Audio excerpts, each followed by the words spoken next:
Selamat datang di materi proses asuhan gizi. Pada pembelajaran kali ini, saya akan banyak menggunakan singkatan penyebutan proses asuhan gizi, yaitu PAG. Sebelum memulai materi, saya akan sampaikan tujuan pembelajaran dari materi kali ini. Secara umum, tujuan pembelajarannya diharapkan setelah mengikuti materi ini, teman-teman mampu melakukan proses asuhan gizi, baik individu maupun masyarakat.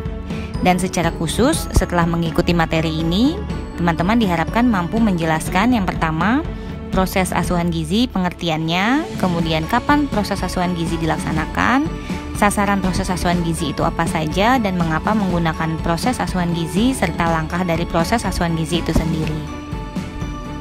Materi ini akan melingkupi 5 pokok bahasan. Yang pertama, pengertian dari proses asuhan gizi. Yang kedua, kapan proses asuhan gizi dilaksanakan. Yang ketiga, siapa sasaran proses asuhan gizi. Yang keempat, kenapa menggunakan proses asuhan gizi. Dan yang kelima, tentang 4 langkah proses asuhan gizi. Oke, kita masuk di bagian yang pertama, yaitu tentang pengertian dari proses asuhan gizi. Apa sih PAG atau proses asuhan gizi itu?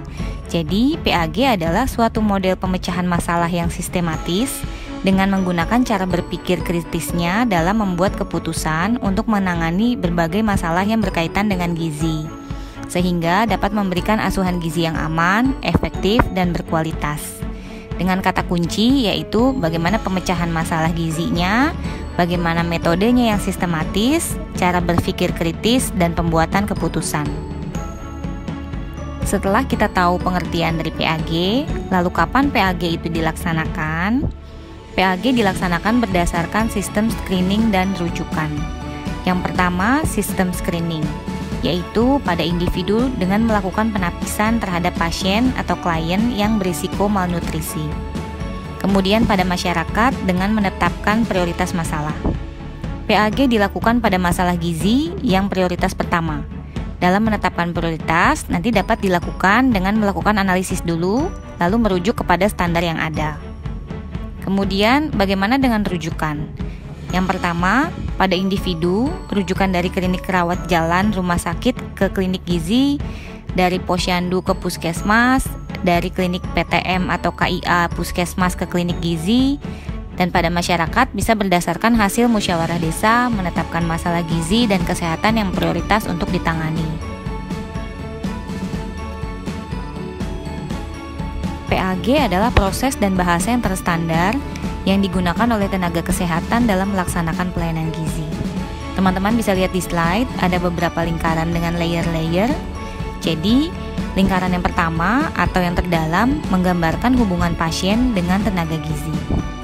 Kemudian lingkaran yang kedua menggambarkan bagaimana proses asuhan gizi terstandar, baik proses dan bahasanya yang meliputi proses pengkajian gizi, diagnosis, intervensi gizi, dan monitoring dan evaluasi gizi. Kemudian lingkaran yang ketiga menggambarkan kompetensi yang harus dimiliki tenaga kesehatan dalam melaksanakan proses asuhan gizi. Sedangkan lingkaran yang keempat atau terluar menggambarkan prakondisi yang mempengaruhi pasien atau klien atau individu untuk menerima dan memperoleh manfaat dari intervensi agar proses asuhan gizi dapat dicapai.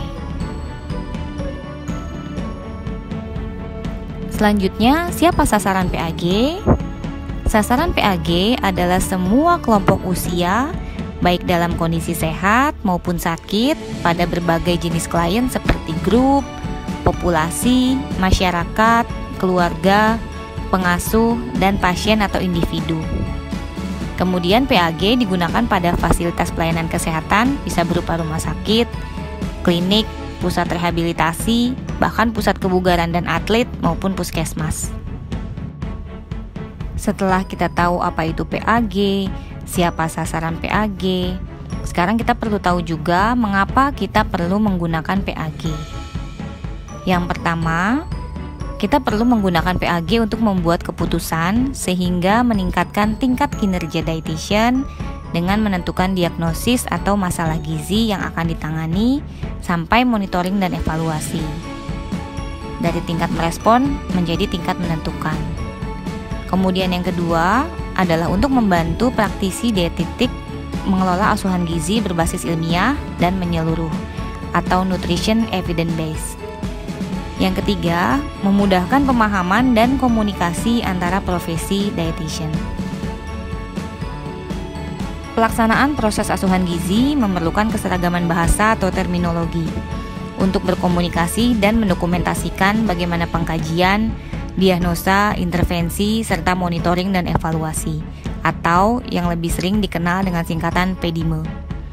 Terminologi dietetik dan gizi secara internasional telah dipublikasikan oleh Academy of Nutrition and Dietetics dalam buku International Dietetic and Nutrition Terminology Reference Manual Standardized Language for the Nutrition Care Process 4th edition yang berisi terminologi mengenai 4 langkah dari proses asuhan gizi melalui PDIME tadi. Kita masuk di langkah pertama dari PDIME, yaitu pengkajian gizi. Di slide teman-teman bisa melihat tujuan dari pengkajian gizi. Pada tahapan pengkajian gizi ini, yang dilakukan adalah beberapa pengukuran seperti pengukuran antropometri meliputi data tinggi badan, berat badan, indeks massa tubuh, indeks pola pertumbuhan, data riwayat berat badan, itu yang untuk di tingkat individu. Kemudian di masyarakat, data yang diambil bisa berupa data jumlah atau prevalensi terkait data-data status gizi, misalnya prevalensi gizi buruk. Kemudian pada data biokimia, tes medis dan prosedur data laboratorium bisa diambil berbagai data seperti data glukosa, hemoglobin, kolesterol, asam urat, elektrolit untuk tingkat individu. Kemudian untuk tingkat masyarakat, yang diambil bisa berupa data profil anemia gizi besi, data laboratorium berbasis populasi dari sistem surveillance kesehatan, atau analisis data rekam kesehatan elektronik. Pada data pemeriksaan fisik atau klinis terkait gizi, untuk individu bisa dilihat melalui penampilan fisik, massa otot dan lemak, kemudian fungsi menelan. Untuk tingkat masyarakat, bisa dilihat dari data jumlah atau prevalensi yang terkait di atas.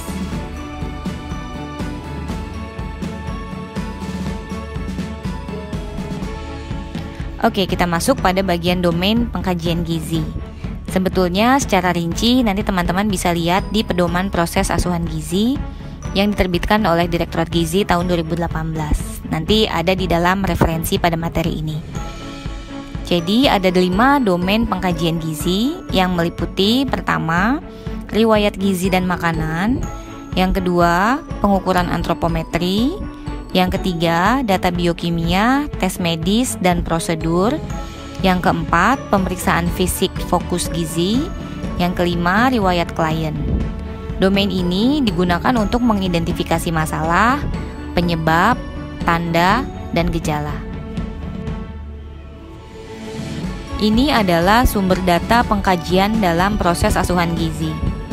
Data yang diperlukan untuk pengkajian perseorangan atau individu tentunya akan berbeda dengan data yang diperlukan untuk melakukan pengkajian pada kelompok dan masyarakat.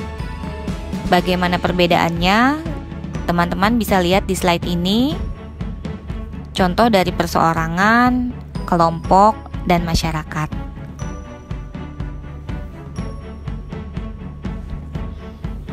Langkah kedua dalam proses asuhan gizi adalah diagnosis gizi.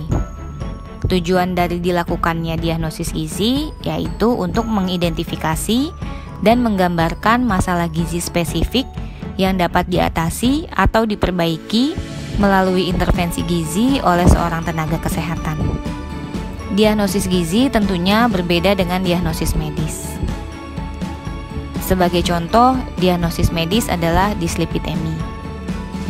Untuk diagnosis gizi, dilihat berdasarkan problem, etiologi, dan simptomnya. Nanti penjelasan lebih lanjut ada di beberapa slide dari sini. Dan contoh diagnosis gizi, misalnya kelebihan asupan lemak sebagai problemnya, kemudian berkaitan dengan seringnya mengkonsumsi makanan cepat saji, itu etiologinya, yang ditandai dengan pemeriksaan kolesterol 230 mg per desiliter dan mengonsumsi hamburger atau sandwich 5 kali per minggu, itu sebagai simptomnya. Diagnosis gizi meliputi 3 kategori domain. Yang pertama, domain asupan, kemudian kedua domain klinis, dan yang ketiga domain perilaku dan lingkungan. Domain asupan dilihat dari asupan makan atau gizi yang terlalu banyak atau terlalu sedikit dibandingkan dengan kebutuhan aktual atau perkiraan. Sebagai contoh, asupan energi yang tidak adekuat atau berlebih terkait kurangnya pengetahuan terhadap makanan dan gizi atau perilaku dan kepercayaan yang tidak mendukung. Kemudian yang kedua, domain klinis yang melihat dari masalah gizi yang berhubungan dengan kondisi medis atau fisik. Sebagai contoh, diagnosanya pada domain klinis adalah dampak kesehatan mulut yang buruk atau ketidakmampuan perkembangan atau ketidakmampuan fisik untuk memberi makan sendiri, kesulitan menyusui, kurus, berat badan lebih, atau obesitas. Yang terakhir adalah domain perilaku dan lingkungan, yaitu sikap, kepercayaan, lingkungan fisik, akses terhadap makanan, atau keamanan pangan. Format diagnosis gizi untuk penyataan problem etiologi dan sign atau simptom atau PES adalah label masalah gizi atau problemnya yang terkait dengan etiologinya sebagaimana dibuktikan oleh sign atau simptomnya. Jadi, contoh cara mendokumentasikan diagnosis gizinya adalah misalnya problemnya atau P, yaitu label diagnosa masalah gizinya seperti menjelaskan perubahan status gizi klien atau populasi.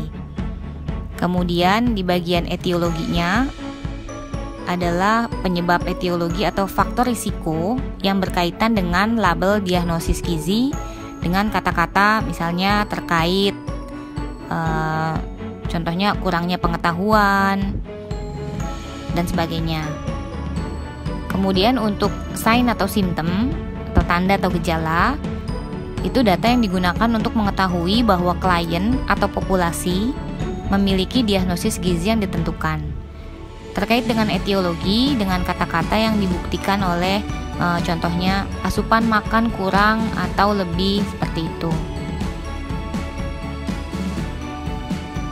Diagnosis gizi ditentukan dengan cara integrasi dan analisis data hasil asesmen, kemudian penelusuran kemungkinan problemnya, dan menentukan etiologi atau penyebab masalahnya. Berikut ini adalah contoh dari diagnosis gizi di masyarakat. Teman-teman bisa lihat bagaimana problem, etiologi, dan sign atau simptomnya. Kalau saya jadikan satu diagnosis, contohnya dari paparan ini adalah tingginya proporsi ibu hamil anemia di wilayah kerja puskesmas yang berkaitan dengan kurangnya pengetahuan tentang makanan sumber zat besi dan keterbatasan akses terhadap pemenuhan makanan yang ditandai dengan hasil survei terhadap kasus ibu hamil anemia sebanyak sekian orang di desa A, kemudian survei konsumsi asupan sumber protein dan zat besi yang rendah. Contohnya seperti itu. Oke, kita lanjut ke langkah yang ketiga dalam proses asuhan gizi, yaitu intervensi gizi. Tujuan intervensi gizi adalah untuk memperbaiki atau meningkatkan kondisi gizi berdasarkan rencana dan penerapan intervensi gizi yang tepat sesuai kebutuhan. Tujuan intervensi gizi mengarah pada problem berdasarkan etiologi dengan target untuk memperbaiki sign atau simptom yang harus terukur dan waktu tertentu. Pada masyarakat, intervensi gizi berfokus pada promosi kesehatan dan pencegahan penyakit yang berkaitan dengan perilaku masyarakat, lingkungan, dan kebijakan. Kemudian bagaimana cara kita menentukan sebuah intervensi gizi? Yang pertama, pemilihan intervensi gizi harus dilakukan berdasarkan diagnosis dan etiologinya. Kemudian, strategi intervensi gizi dipilih dengan tujuan untuk merubah asupan gizi, pengetahuan dan perilaku terkait gizi, kondisi lingkungan, atau akses pada pelayanan atau asuhan yang mendukung. Tujuan intervensi gizi yang ditetapkan bisa digunakan sebagai basis untuk melakukan monitoring terhadap perkembangan dan pengukuran terhadap outcome. Fokus pada isu yang akan ditangani, berupa aksi atau kegiatan, dan menggunakan sumber-sumber daya yang ada. Kita lihat sama-sama di slide contoh dari intervensi gizi.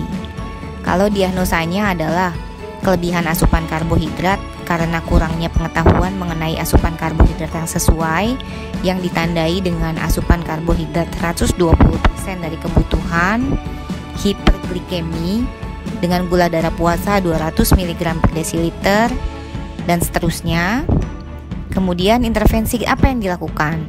Tentunya dari diagnosa itu kita harus tetapkan tujuannya dan strateginya. Pada intervensi, tujuannya harus spesifik dan dapat diukur. Dengan diagnosis dengan PES tadi, misalnya intervensi yang cocok berarti adalah menurunkan asupan karbohidrat 20% dari hasil kajian asupan. Kalau tadi kan asupannya 120%, berarti tujuannya diturunkan menjadi diturunkan 20% dari hasil kajiannya, dari 120 menjadi 100 misalnya begitu.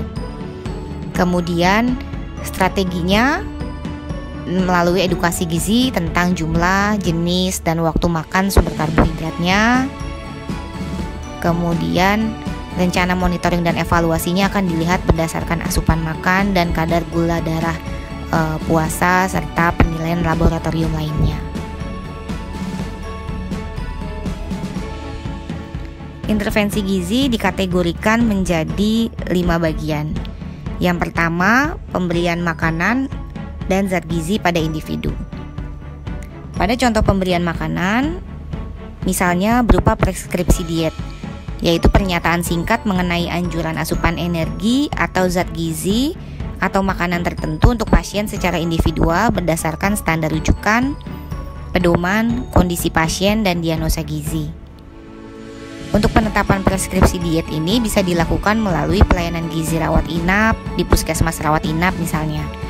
Atau kalau untuk pasien rawat jalan bisa menjadi bahan edukasi gizi termasuk syarat dan prinsip dietnya. Kalau terkait pada pemberian zat gizi, misalnya pemberian TTD pada ibu hamil dan remaja putri. Kategori berikutnya yaitu edukasi. Merupakan proses memberikan instruksi dan latihan bagi pasien atau klien untuk meningkatkan pengetahuan dan keterampilan dalam mengatur dan memodifikasi makanan, memilih aktivitas fisik terkait gizi, serta pemeliharaan dan peningkatan perilaku hidup sehat. Kemudian, konseling, yaitu sebuah dukungan kegiatan kolaborasi antara konselor dan klien untuk menetapkan pilihan makanan bergizi, aktivitas, menetapkan tujuan, dan mengatasi masalah gizi untuk meningkatkan status kesehatannya. Intervensi gizi bisa juga dari sisi koordinasi tim. Dalam bentuk koordinasi tim ini bisa dengan melakukan rujukan, koordinasi dengan tenaga kesehatan lainnya, pihak, instansi, atau dinas lainnya yang bisa mendukung perbaikan gizi. Menghentikan asuhan atau merujuk atau memindahkan asuhan ke fasilitas pelayanan kesehatan lain juga bisa. Misalnya merujuk ke puskesmas atau ke program gizi. Kemudian koordinasi bisa dilakukan secara lintas program maupun lintas sektor. Selain itu, intervensi juga berfokus kepada kelompok atau masyarakat. Langkah terakhir dari PAG yaitu monitoring dan evaluasi. Tujuan dari monitoring dan evaluasi adalah untuk melihat perkembangan dan pencapaian tujuan yang diharapkan. Monitoring dan evaluasi gizi mengidentifikasi outcome yang berhubungan dengan diagnosis dan tujuan intervensi gizi yang direncanakan. Secara umum, ini bertujuan untuk menilai efektivitas dari intervensi yang dilakukan oleh tenaga gizi. Terdapat 3 komponen dalam monitoring dan evaluasi gizi. yaitu monitoring, mengukur, dan evaluasi.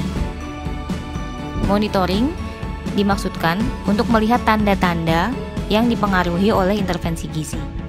Apakah hasilnya positif atau negatif? Kemudian mengukur untuk melihat hasil pengukuran dari indikator asuhan gizi berdasarkan hasil intervensi. Kemudian evaluasi untuk membandingkan hasil saat ini dengan yang sebelumnya atau tujuan dan referensi standar. Proses monitoring dan evaluasi gizi tentu sangat penting. Perencanaan yang matang akan mendukung jalannya program. Dalam hal ini, monitoring dan evaluasi berguna untuk meningkatkan performa program. Jadi, monitoring dan evaluasi ini bisa diterapkan dalam setiap tahapan pelaksanaan program. Jadi, tidak harus di akhir, tapi pada setiap tahapannya pun perlu ada monitoring dan evaluasi dari tahapan-tahapan tersebut. Demikian materi proses asuhan gizi.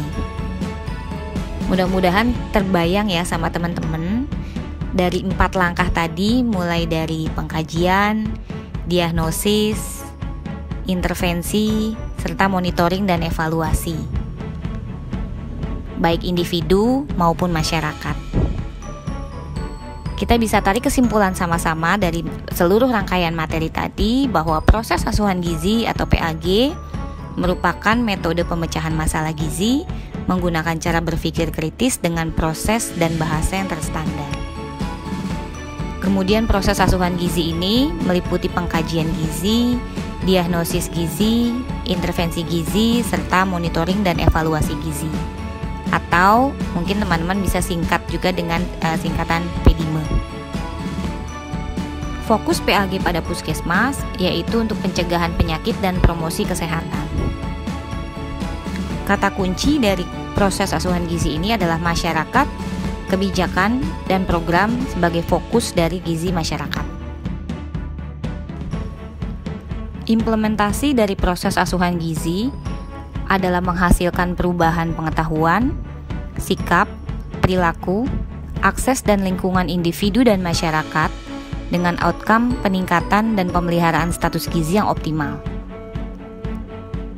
Status gizi yang optimal diharapkan dapat meningkatkan status kesehatan dan menurunnya angka kesakitan, serta dapat meningkatkan efisiensi biaya kesehatan yang pada gilirannya nanti dapat meningkatkan kualitas hidup individu dan masyarakat. Jadi, outcome-nya dapat berupa asuhan gizi itu sendiri maupun outcome terhadap pelayanan kesehatan. Demikian materi proses asuhan gizi kali ini. Apabila teman-teman masih membutuhkan referensi baik berupa pedoman maupun petunjuk teknis, silakan teman-teman mengakses box referensi. Untuk penugasan pada materi kali ini, teman-teman bisa melihat di box penugasan. Ada beberapa studi kasus tentang proses asuhan gizi di masyarakat dan individu yang bisa dikerjakan oleh teman-teman. Semangat terus, jaga daya tahan tubuhnya, sampai bertemu di materi berikutnya. Salam sehat.